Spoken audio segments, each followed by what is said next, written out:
شیخ Saadi رحمۃ اللہ علیہ بیان کرتے ہیں کہ کچھ عرصہ میرا قیام دمشق میں رہا۔ ایک دفعہ اہل دمشق سے بیزار ہو کر شہر سے نکل گیا اور فلسطین کے جنگلوں بیابان قدس میں سکونت اختیار کر لیا اور لوگوں سے ملنا جلنا ترک کر دیا۔ وہاں کے عیسائیوں نے مجھے پکڑ کر قید کر لیا اور پھر یہودی قیدیوں کے ساتھ مجھے طرابلس کی خندق کھودنے پر لگا دیا۔ مدت بعد حلب کا ایک رئیس جس سے میری جان پہچان تھی وہاں سے گزرا۔ اس نے مجھے پہچان لیا اور پوچھا کہ کیا حالت ہے۔ میں نے کہا کیا بتاؤں، میں آدمیوں کے پہاڑ اور جنگل کی طرف بھاگتا تھا کہ خدا کی عبادت کے لیے یکسوئی میسر ہو، لیکن اس وقت میری حالت کا اندازہ کر لو کہ یکسوئی چاہتے چاہتے جانوروں کے استبل میں آ پھنسا ہوں۔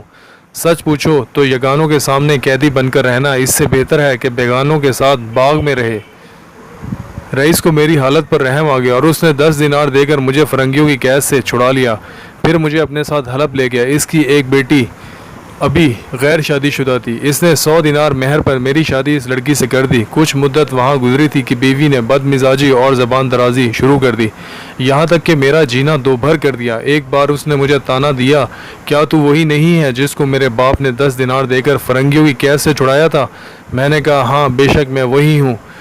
10 دینار دے کر مجھے فرنگیوں کی قید سے چھڑایا اور 100 دینار کے عوض تیرے ہاتھ گرفتار کروا دیا۔